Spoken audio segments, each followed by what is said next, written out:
ప్రభువును రక్షకుడైన యేసుక్రీస్తు పరిశుద్ధ నామమునందు ప్రియాని సంఘం ప్రియాని బిడ్డ మరి కాల సమయం దేవుడి వాక్యాన్ని ధ్యానించడానికి ప్రార్థన చేసుకున్నాం. ప్రార్థన కృపగల తండ్రి దయగల మనస్యాన్ని బంగారు పాదాల కలెక్టలో నాలుగు స్థితుల స్తోత్రములు గతించిన రాత్రి అంతా రేఖల సాటిని కాచి కాపాడి సంరక్షించిండగా మరి కాల సమయం సజ్జ లేఖం చేసి ప్రార్థించుండగా వాక్యమైన దేవుడు వాక్యం నాతో మాతో మాట్లాడి మీరే మహిమగంతా ప్రభావాలు పొందమని వేసినాం అడుగుతున్నాం తండ్రి.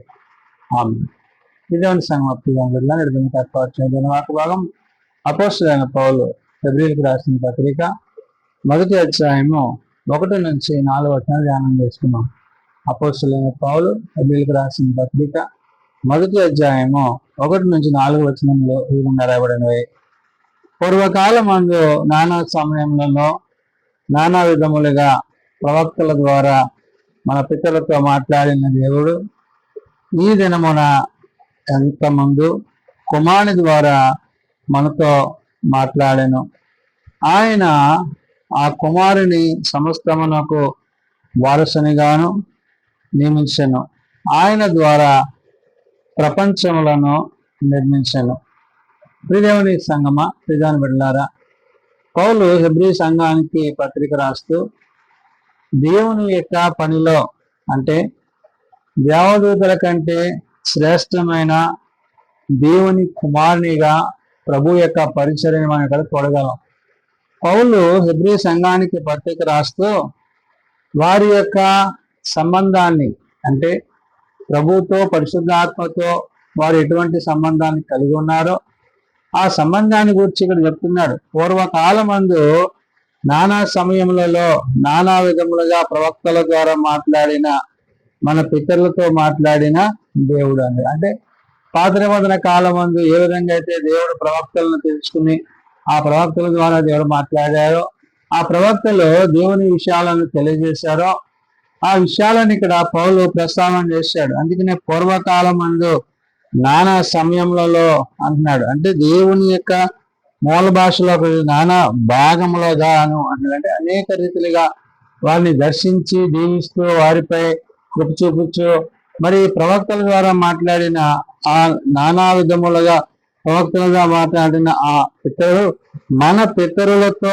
మాట్లాడిన దేవుడు అని అంటే మన పితరులు అంటే మనకంటే ముందటి వారితో దేవుడు ఏ విధంగా అయితే మాట్లాడాడో నేడు అదే రీతిగా ఆయన ఏం చేశాడంట, ఈ దినముల అంతమందు కుమారుని ద్వారా మనతో మాట్లాడను అని అంటే యేసుక్రీస్తు ప్రభువారు రాకడ ద్వారా ఆయన జనన మరణ పునరుత్థానాల ద్వారా ఇప్పుడు కుమారుని ద్వారా ఆయన మనతో మాట్లాడుతాడు. అంటే కుమారుడు రాకమునుపు ప్రవక్తల ద్వారా మాట్లాడిన దేవుడు నేడు కుమారుడు వచ్చిన తర్వాత కుమారుని ద్వారా ఆయన మనతో మాట్లాడుతున్నారు. కాబట్టి ఈ దినముల అంతమందు కుమారుని ద్వారా మనతో మాట్లాడాను. ఆయన కుమారుని సమస్తమునకును వారసునిగా నియమించను. ఎవరో ఆ కుమారుడు అంటే యేసు ప్రభు. ఆ కుమారుని ఇప్పుడు ఏం చేశారు, ఆయన తండ్రి సమస్తానికి వారసునిగా ఆయన ఆ కుమారుని సమస్తమునకు వారసునిగా నియమించను అన్నాడు. అంటే ఇప్పుడు అన్ని విషయాలలో తండ్రితో సమానంగా ఉన్న కుమారుడు ఆయన ఉన్నతమైన స్థితిలో ఆయన నిలిచి ఉన్నాడు. కాబట్టి ఆ కుమారుని గురించి పరిశుద్ధాత్మ దేవుడు పౌలు ఇక్కడ చెప్తున్న మాట ఏంటంటే ఆయన కుమారుని సమస్తమునకును వారసునిగా నియమించెను, ఆయన ద్వారా ప్రపంచములను నిర్మించాను. ఆ కుమారుని ద్వారా ఇప్పుడు ఏమైనాయంట, ప్రపంచాలు నిర్మింపబడ్డాయి. అంటే దేవుడు తాను చేసిన సృష్టి యావత్తులో ఆది నుండి తండ్రి కుమార పరిశుద్ధాత్మలు ఏకాత్మ కలిగి ఏక హృదయం కలిగి ఎలాగైతే ఉన్నారో ఆ విషయాలను ఇక్కడ పౌలు ప్రస్తావన చేస్తున్నాడు. అందుకనే ఆయన ఆ కుమారుని సమస్తముకును వారసునిగాను నియమించను, ఆయన ద్వారా ప్రపంచములను నిర్మించను అంటున్నాడు. ఆయన దేవుని మహిమ యొక్క తేజస్సును అన్నాడు. అంటే తండ్రి యొక్క తేజస్సును, ఆయన తత్వం యొక్క మూర్తిమత్వాన్ని కలిగిన వాడిగా సమస్తాన్ని ఎరిగిన వాడిగా ఆయనకు మరి తండ్రికి ఉన్న సంబంధాన్ని ఇక్కడ గుర్తు చేశాడు. ఆయన దేవుని మహిమ యొక్క తేజస్సును ఆయన తత్వము యొక్క మూర్తిమంతమునై ఉండి అంటే తత్వం అంటే తండ్రి ఎలాంటి మనస్సు కలిగి ఉన్నాడో అదే మనసు కుమారుడు కూడా కలిగి ఉన్నాడనే విషయాన్ని మరి పౌలు ఇక్కడ ప్రస్తావన చేస్తున్నాడు. కాబట్టి ఆయన తత్వం యొక్క మూర్తిమంతమునై ఉండి తన మహత్తు గల మాట చేత అంటే ఎవరు తండ్రి ఏదైతే మాట్లాడారో అదే విషయాలను కుమారుడు కూడా అటు రీతిగా మాట్లాడుతున్నారు కాబట్టి తన మహత్వ గల మాట చేత సమస్తమును నిర్వహించను అన్నాడు. కాబట్టి ఇవన్నీ కూడా కలుగు చేసిన వాడు, నిర్మించిన వాడు, నిర్మాణకుడైన ఆ దేవుని బట్టి మరి ఎంతగానో స్తుతించవలసి ఉన్నదనే విషయాన్ని పౌలు ఇక్కడ హెబ్రీ సంఘానికి చెప్తున్నాడు.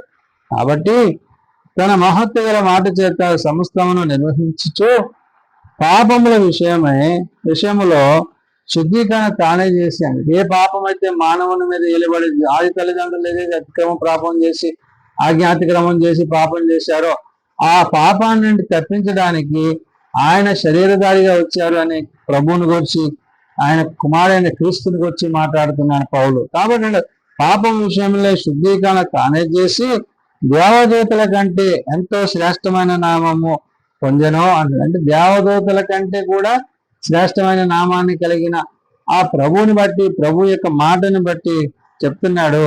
వారికంటే అంత శ్రేష్ఠుడై తన అంటే దేవుని యొక్క ఉన్నతమైన స్థితిని, తండ్రి యొక్క ఉద్దేశాన్ని, తండ్రి యొక్క ఆలోచనను, తండ్రి యొక్క తలంపులను, తండ్రి యొక్క సమస్త కార్యాలను ఆయన కుమారుడైన యేసు ప్రభు వారి లోకంలో జరిగించారు. కాబట్టి ఆ జరిగించిన విధానాన్ని ఇక్కడ పౌలు ప్రస్తావన చేస్తున్నాడు. అందుకనే అంటున్నాడు, ఏమంటున్నాడంటే దేవదూతల కంటే ఎంతో శ్రేష్టమైన నామం పొందనో వారికంటే అంతే శ్రేష్టమైన ఉన్నత లోకమందు మహామహుడకు దేవుని కుడిపార్శ్వమున కూర్చుండెను అంటే. కాబట్టి ఇక్కడ తండ్రి కుడిపార్శ్వాన కూర్చున్న ప్రభువు తండ్రితో పాటు సమానముగా విడిచిపెట్టకూడని భాగ్యాన్ని ఉంచక వాటి విషయంలో ప్రభువు తను తాను తగ్గించుకొని మనల్ని రక్షించడం కోసం, మనల్ని కాపాడడం కోసం ఏ పాపమైతే మానవుని మీద ఏలుబడి చేస్తుందో ఆ పాపాన్ని తొలగించడానికి శరీరధారిగా ఆయన వచ్చి ఉన్నాడు. కాబట్టి ఎవరైతే మన కొరకు మరణించి తిరిగి లేచి స్నానం పెట్టారో ఆయనను బట్టి, ఆయన ఉద్దేశాలను బట్టి ఇక్కడ పౌలు చెప్తున్న మాట హెబ్రీ సంఘానికి, నేడు సార్వత్రిక సంఘానికి తాను చెప్పే మాట ఏంటంటే మనము దేవుని యొక్క ఉద్దేశాన్ని, దేవుని యొక్క ఆలోచనలను, అందుకనే ఎంతో శ్రేష్టమైన నామం పొందెనో వారికంటే అంత శ్రేష్టమైన ఉన్నత లోకమందు మహామహుడకు దేవుని కుడిపార్శ్వమున కూర్చుని. ఉన్నత లోకములు అంటే అత్యున్నత సింహాసనమైన ఆశ్రయుడైన దేవాదేవుని ఆయన కుడిపార్శ్వమున ఆయన కుమారుడైన యేసు ప్రభు వారు ఆశ్రయుడై ఉన్నారు అనే విషయాన్ని పరిశుద్ధాత్మ దేవుడు గుర్తు చేస్తున్నాడు. కాబట్టి ఇక్కడ ఏదైతే ఉన్నత లోకమందు మహామహుడకు దేవుని కుడిపార్శ్వమున కూర్చుండెను అన్నాడు. కాబట్టి ఆ ఉన్నత లోకములో కూర్చున్న ప్రభు నేడు మనము ఆయనతో పాటు ఆయన రాజ్యమందు విశ్వాసములో, దేవుని యొక్క వాక్యములో, దేవుని యొక్క ఉద్దేశంలో, దేవుని యొక్క తలంపుల్లో మనం ఏమై ఉండాలనే విషయాన్ని ఇక్కడ గుర్తు చేస్తున్నాడు. అంటే నేడు మనము క్రీస్తుని కలిగిన వారమైతే, క్రీస్తు ప్రేమను కలిగిన వారమైతే మనము ఆయనతో కూడా ఆ శ్రేష్టమైన ఉన్నతమైన పరలోకములో ఆయనతో పాటు జీవించే వారమై ఉంటాము. ఒకవేళ ఆ విధంగా కాకపోతే గనక మనము యహలంబంధమైన వాటి అన్ని నిల్చుంటాం. కాబట్టి లోకముతో పాపంతో జీవించే వారం అంటాం. కాబట్టి ఆ విధంగా ఉండక పౌలు అంటున్నాడు ఉన్నత లోకమందు మహామహుడు దేవుని కుడిపార్శ్వమున కూర్చుండెను అన్నాడు. కాబట్టి ఆ తండ్రి కుడిపార్శ్వాన్ని కూర్చున్న ప్రభు యొక్క మాటని బట్టి, ప్రభు యొక్క ఉద్దేశాన్ని బట్టి, ప్రభు యొక్క కార్యాన్ని బట్టి నేడు మనము మన హృదయాలను సరి చేసుకొని ఆయన మనతో సదాకాలం ఉండేవాడు. కాబట్టి నిన్న నేడు నిరంతరం ఏకరీతిగా దేవుడు. కాబట్టి ఆయనను గురించి, ఆయన మాటలను గురించి మరి పౌలు ఇక్కడ ఆనాడు హెబ్రీ సంఘానికి, నేడు సార్వత్రిక సంఘానికి తెలియజేస్తున్నాడు. కాబట్టి మనము యేసుక్రీస్తునందు విశ్వాసం ఉంచి ఆ కుమారుని ద్వారా రక్షణ పొందిన మనము ఆ కృపలో కొనసాగువారమై ఉండాలని పరిశుద్ధాత్మ దేవుడు భక్తులైన పౌలు ద్వారా ఆనాడు హెబ్రీ సంఘానికి, నేడు సార్వత్రిక సంఘానికి తెలియజేస్తున్న మాటలు ప్రార్థన చేసుకున్నాం.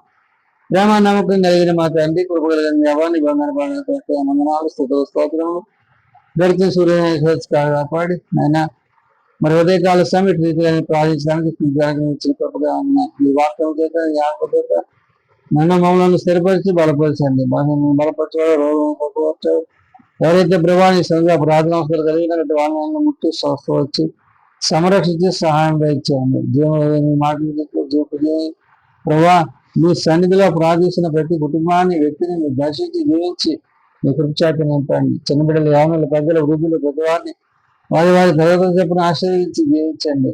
ప్రభా ఏ ఒక్కరు నశించగలిగితే మానవ క్షమాపణ కలిగి నీ నిత్య రాజ్యాన్ని తిరగంగా గట్టి ఉపదేశం ఏ సున్నతాన్ని ప్రార్థించే ఆమె పరలోకమందున మా తండ్రి నీ నామం పరిశుద్ధపరచబడేదాకా నీ రాజ్యం వచ్చేదాకా నీ చిత్తం పరలోకమందు నెరవేర్చినట్లు భూమి మీద నెరవేరుగాక మాకు వేచేయండి మా లభ్యం చేసిన వాడిని మేము ప్రేమించిన ప్రకారం అభిప్రాయాన్ని ప్రేమించండి శ్రవణలు దేకాల్సిన తప్పించండి రాజ్యము శక్తి మహిమ నిరంతరము నీవైన తండ్రి ఆమె మన ప్రముఖ ప్రేమ ప్రభాసు కృప ఆదరణకర్త అయిన పరశురాకు సహాయము సదా చూడండి సంరక్షించిందాక ఆమె.